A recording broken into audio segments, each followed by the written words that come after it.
तो एपिसोड की शुरुआत में हम फ्यूचर का सीन देखते हैं जहां जीची का फ्यूचर बदल गया था पर शिया का नहीं। पुलिस वाले जीची के घर की छानबीन कर रहे थे क्योंकि शिया की मौत यहीं पे हुई थी और जीची शक के घेरे में था। फिर सीन कट होता है और हम प्रेजेंट में आते हैं जहां नेक्स्ट मॉर्निंग ये दोनों रेडी थे पर शिया को किसी और काम से बाहर जाना था। तो जीची कहता है कि कोई बात नहीं, मैं तुम्हें ले चलता हूँ। तो शिया गाड़ी में बैठ जाती है एंड वो दोनों वहाँ से निकल जाते हैं और वो दोनों पहुँचते हैं लेक साइड होटल। तो जीची को शिया की चिंता होती है और वो पूछता है कि तुम यहाँ क्यों आई। तो शिया कहती है कि मुझे अपने डर पर काबू पाना है, इसलिए मैं यहाँ आई स्विमिंग सीखने के लिए। जोवेई अभी भी पकड़ा नहीं गया, कुछ बुरा हो इससे पहले मुझे सेल्फ डिफेंस सीखना चाहिए और इसकी शुरुआत में स्विमिंग सीखने से करूंगी। मैंने एक स्विमिंग कोच भी हायर कर लिया है। तो जीची पूछता है कि वो कुछ आदमी है या औरत। तो शिया कहती है कि वो आदमी है। तो जीची को इससे प्रॉब्लम होती है और वो कहता है कि आज से तुम मुझे कोच जीची कहना और अब से मैं तुम्हारा स्विमिंग कोच हूँ। फिर वो उसे स्विमिंग सिखाने लगता है जहाँ जीची को भी शिया के साथ टाइम स्पेंड करने का अच्छा मौका मिल गया था।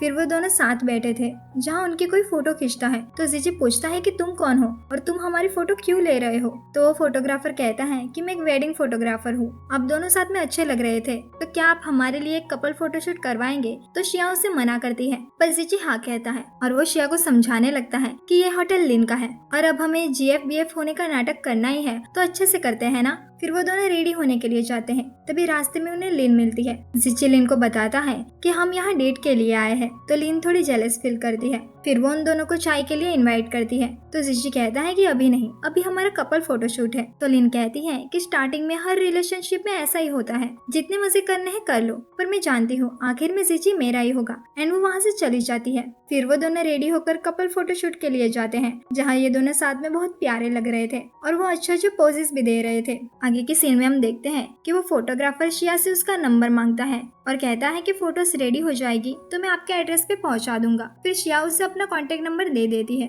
उसके बाद वहाँ पेशेंट आता है जो शिया से पूछता है कि तुम यहाँ कैसे। तभी जीची आकर कहता है कि हम यहाँ डेट पे आए हैं। तो पेशेंट जीची को हेलो कहता है और बताता है कि मैं MU का R&D डिपार्टमेंट का पेशेंट हूँ। तो जीची कहता है कि ठीक है पर हमें देर हो रही है और वो शिया को लेकर वहाँ से चला जाता है। फिर वो दोनों रूम में आते हैं जहाँ तो मस्त रोमांटिक माहौल था। तो शिया पूछती है कि क्या हमें यही रुकना होगा। तो जीची उससे पूछता है कि तुम्हें ऐसा तो नहीं लग रहा कि मैं तुम्हारे साथ कुछ करने वाला हूँ। तो शिया थोड़ी नर्वस हो जाती है। फिर वो कहता है कि मैं तो मजाक कर रहा था। फिर वो ब्लैंकेट लेके कहता है कि आज रात में सोफे पे सोऊंगा और वो वहाँ ब्लैंकेट रख देता है। तभी बेल बजती है तो शिया देखती है कि वहाँ लिन आई थी वेट्रेस के साथ जो इनके लिए कपल मिल लेकर आई थी, पर असल में तो वो इन्हें परेशान करना चाहती थी। और वो देखती है कि सोफे पे ब्लैंकेट रखी है तो वो शिया से पूछती है कि तुम लोग अलग अलग सोने वाले हो ना। तभी जीची आ जाता है और कहता है कि हमने खाना खा लिया है तो हमें ये खाना नहीं चाहिए। पर लिन तो रूम के अंदर जाने की कोशिश करती है पर जीची कहता है कि हम आज रात बहुत बिजी है, तुम हमें डिस्टर्ब कर रहे हो तो तुम जाओ यहाँ से। फिर वो दरवाजा भी बंद कर देते हैं। फिर शिया जीची से कहती है कि तुम्हें इस तरह से बाहर आने की क्या जरूरत थी। तो जीची कहता है कि तुम्हें जलन हो रही है ना, और वो शिया के क्लोज जाने लगता है और शिया तो काफी नर्वस हो जाती है। पर जीची तो सोफे पर से ब्लैंकेट हटाता है और कहता है कि लिन वापस आई तो इसे देखकर वापस शक करने लगेगी। फिर हम देखते हैं कि लिन वापस आ गई थी स्नैक लेकर और वो वापस रूम में झांकने की कोशिश करती है पर ये लोग वापस दरवाजा बंद कर देते हैं। पर लिन तो हार ही नहीं मानती और वो वापस पहुंच जाती है फ्लावर बुके लेकर और ये दोनों भी वापस दरवाजा बंद कर देते हैं और वो बार बार बेल बजा के कुछ न कुछ लेके दरवाजे के यहाँ पहुंच जाती है। शिया और जीची तो इससे परेशान हो गए थे और वो जीची से कहती है कि बहुत हुआ, इसे रोकना होगा। फिर उसे एक आइडिया आता है। फिर वो रिसेप्शन पर कॉल करती है और कॉन्ट्रासेप्टिव मंगवाती है। फिर वो अपने गले पर एक लव बर्ड जैसा निशान भी बना देती है। फिर जब रिसेप्शनिस्ट आती है तो लिन भी उन्हें इस तरह से देखकर हार मान जाती है। फिर वो जीची से कहती है कि देखा ये अब रुक गई। फिर नेक्स्ट मॉर्निंग हम देखते हैं कि वो दोनों ऑफिस पहुंच गए थे जहां इनकी मीटिंग हो रही थी। तभी शिया देखती है कि 12 बजने ही वाले थे तो शिया जीची से कहकर बाहर चली जाती है। पर वो देखती है कि उसे तो फ्यूचर वाले जीची का कॉल आ ही नहीं रहा था। तभी उससे पेशेंट का मैसेज आता है जो उसे कल सुन आंटी के स्टॉल पर मिलने बुलाता है। तो शिया उसे हाँ में जवाब देती है। फिर शाम के टाइम हम शिया को देखते हैं जो सोचती है कि जोवेई ने मेरे घर पे सब कुछ उथल पुथल कर दिया था, कहीं वो डुअल स्पेस फोन तो नहीं ढूंढ रहा था। तभी रूम के बाहर से जीची आवाज लगाता है तो शिया जल्दी से फोन छुपा देती है और इस चक्कर में कांच का ग्लास टूट जाता है और उसके पैर में कांच लग जाता है।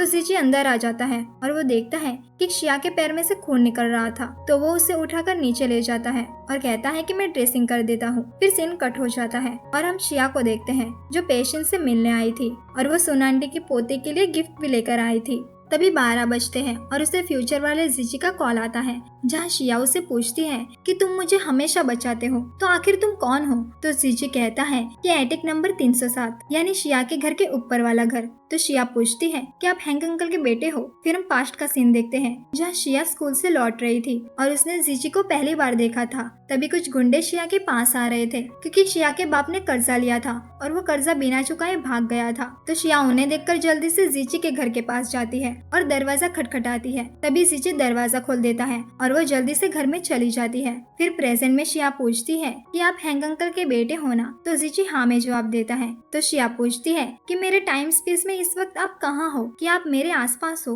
तो जीजी झूठ बोल देता है कि मैं वहाँ से चला गया था, फिर मैंने तुम्हें तुम्हारे एक्सीडेंट के वक्त ही देखा था और फोन भी कट जाता है। फिर हम पास्ट का सीन देखते हैं जहाँ घर में आने के बाद शिया जीजी को बिग ब्रदर कह के बुलाती है और वो पूछती है कि हैंक अंकल कहाँ पर है। जीजी कोई जवाब नहीं देता और वो वहाँ से चला जाता है। फिर शिया देखती है कि सोफे पे नींद की गोलियां थी, यानी जीजी वो टैबलेट लेता था। फिर आगे के सीन में हम देखते हैं कि शिया जीजी से पूछती है कि मुझे अपने घर में बहुत डर लग रहा है, तो क्या मैं यहाँ आज रात सो सकती हूँ। तो जीजी उसे हाँ में जवाब देता है। फिर वो जीजी के लिए एक स्ट्रिप पे कुछ लिखती भी है। फिर वो जीजी की नींद की गोलियां खाली कर देती है और उसमें टॉफिस डाल देती है। फिर प्रेजेंट में शिया कहती है कि बिग ब्रदर पक्का मेरे साथ ही है, क्योंकि मेरे साथ जो भी हो रहा है वो सब कुछ उसे पता है, पर वो कौन हो सकता है। तभी वो देखती है कि पेशेंट वहाँ पहुँच गया था। फिर हम उन दोनों को साथ देखते हैं जहाँ पेशेंट शिया से कहता है कि मेरी फैमिली को मेरी पार्टनर देखनी थी, इसलिए मुझे तुम्हारी मदद चाहिए। शिया कहती है कि हाँ मैं तुम्हारी मदद करूंगी। फिर शिया पेशेंट से पूछती है कि तुम यहाँ अक्सर आते हो। तो पेशेंट कहता है कि मैं काफी वक्त पहले यहाँ आया था, फिर मेरा ट्रांसफर हो गया, उसके बाद मुझे अभी यहाँ आने का मौका मिला। फिर वो कहता है कि मेरा R&D डिपार्टमेंट से ट्रांसफर अप्रूव हो गया है, तो मैं अब से तुम्हारे साथ काम करूंगा। तो शिया कहती है कि अब हम दोनों कलीग्स हो गए। फिर सीन कट होता है और हम फ्यूचर वाले जीजी को देखते हैं जिसके साथ नैन था, जहाँ तभी डिलीवरी बॉय आता है और उसके पास जीजी और शिया की फोटो थी। तभी वापस जीजी को पास्ट चेंज होने की झलकें आती है और वो तो सैड ही हो जाता है और वो फोटो देखकर कहता है कि मुझे इस जीजी से बहुत जलन होती है। डैड की मौत के इन्वेस्टिगेशन के कारण मैंने शिया को अपने से दूर रखा, मुझे समझ नहीं आ रहा वो बेवजह क्यों मारी गई। और वो तो रोने ही लग जाता है। फिर वो कहता है कि अब मैं उसे कुछ भी करके बचाऊंगा। फिर सीन कट होता है और हम प्रेजेंट में जीजी और निंग को देखते हैं, जहाँ अभी इनके साथ जो दूसरे एम्प्लॉय काम करने वाले थे। निंग उन सब की लिस्ट जीजी को देती है, उसमें पेशेंट का भी नाम था। निंग बताती है कि पेशेंट आजकल शिया से मिल रहा है, पर जीजी कहता है कि फिलहाल हमें जोवेई पर ध्यान देना चाहिए। और निंग कहती है कि हाँ हमें जोवेई को पकड़ने के लिए कुछ न कुछ करना होगा। अगले हफ्ते क्वांटम कम्युनिकेशन की एक्सपेरिमेंट की अनाउंस करनी है, ये अच्छा मौका है जोवेई को पकड़ने का, वो इस इवेंट में जरूर आएगा। तो जीजी कहता है कि मुझे ये इवेंट ब्रांच ऑफिस में रखना है, जहाँ मेरे डैड पहले एक्सपेरिमेंट करते थे। जोवेई वहाँ पक्का आएगा और शायद जोवेई के पीछे जो मास्टरमाइंड है उसे भी हम पकड़ सकते हैं।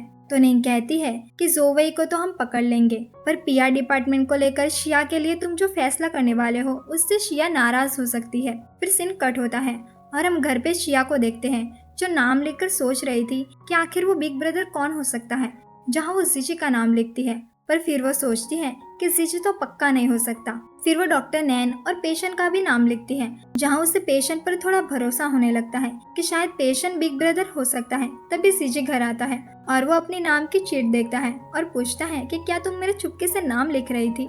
तो शिया कहती है कि सिर्फ तुम्हारा नाम नहीं है, मैंने और लोगों का भी नाम लिखा है। तो जीजी अपने नाम की चीट लेकर वहाँ से चला जाता है। फिर नेक्स्ट मॉर्निंग हम गाड़ी में शिया और जीजी को देखते हैं जो आज रात साथ में डिनर करने का प्लान बनाते हैं। फिर शिया अपने कैबिन में आती है, जहाँ वो अपने टेबल पे टिफिन देखती है जिसमें आंटी सुन के स्टॉल के वॉन्टॉन्स थे और वो सोचती है कि यहाँ कौन लेकर आया होगा। तभी वहाँ पेशेंट आता है तो शिया उसे यहाँ ज्वाइन करने के लिए कॉन्ग्रेचुलेट करती है। फिर पेशेंट उससे कहता है कि मुझे तुम्हें डिनर पर आज रात इन्वाइट करना था, पर शिया कहती है कि आज रात मेरा कोई और प्लान है। तो पेशेंट कहता है कि हम किसी और दिन चलेंगे और वो वहाँ से चला जाता है। पेशेंट को देखकर शिया को लगता है कि वॉन्टस यही लेकर आया होगा। फिर शाम के टाइम हम घर पे शिया और जीजी को देखते हैं जो साथ डिनर करने वाले थे और हॉटपॉट बनाने की सारी तैयारी जीजी ने ही की थी। फिर शिया जीजी से कहती है कि आज काफी सालों बाद मेरे एक पुराने दोस्त से बात हुई। तो जीची मन में सोचता है कि वॉन्टॉन्स देखकर इसे शायद याद आ गया होगा। तो जीची पूछता है कि कौन है वो। तो शिया कहती है कि मैं श्योर नहीं हूँ कि वो वही मेरा दोस्त है, पर इसने मेरे लिए वॉन्टॉन्स मंगवाए थे और इस वॉन्टॉन्स से मेरा और मेरे दोस्त का पुराना रिश्ता है। तो जीची तो मन में खुश हो रहा था कि शिया को याद आ रहा है। फिर शिया उससे तोते के बारे में भी पूछती है, तो जीची तो मन में और भी खुश हो जाता है। फिर जीची मौका देखकर उससे पूछता है कि कल अगर तुम फ्री हो तो मेरी जगह तोते के कीड़े निकालने जाओगी। तो शिया उसे हाँ में जवाब देती है। फिर नेक्स्ट मॉर्निंग हम जीची को देखते हैं जो तोते के पास आकर उसे समझाने लगता है कि शिया जब तुम्हें बाहर लेकर जाएगी तो तुम्हें उसे युवान युवान कहकर बुलाना है। मेरे बात बोलो युवान युवान। पर तोता कहने लगता है मेरे बात बोलो, मेरे बात बोलो। तो जीची कहता है कि ऐसा नहीं बोलना है, तुम्हें बोलना है युवान युवान। पर वो तोता तो मेरे बात बोलो यही वर्ड बोले जा रहा था। तो जीची तो उस पर गुस्सा ही हो जाता है और हम देखते हैं कि जीची और इस तोते की बात एक रिकॉर्डिंग डिवाइस में रिकॉर्ड हो गई थी और सीन कट होता है। फिर हम शिया को देखते हैं जो तोते के कीड़े निकालने जा रही थी, पर पीछे से एक वर्कर शिया से कहता है कि आपकी गाड़ी ठीक से पार्क कीजिए। तो शिया तोते को वहीं रखकर गाड़ी पार्क करने जाती है। तभी वहाँ पेशेंट आता है और वो तोते से बात करने लगता है और कुछ देर बाद वहाँ शिया भी आती है। तो पेशेंट पूछता है कि क्या ये तुम्हारा तोता है? वैसे मेरे पास भी एक तोता है। तभी वो तोता शिया को युवान युवान कहकर बुलाता है। तो शिया सरप्राइज हो जाती है और वो पेशेंट से पूछती है कि क्या ये वर्ड तुमने इसे सिखाया? तो पेशेंट कहता है कि मैं तो बस इससे यूं ही बात कर रहा था। और शिया को वापस लगने लगता है कि पेशेंट ही बिग ब्रदर है। फिर हम शिया और निंग को देखते हैं जहाँ शिया निंग को सेरेमनी का स्केड्यूल दिखाती है।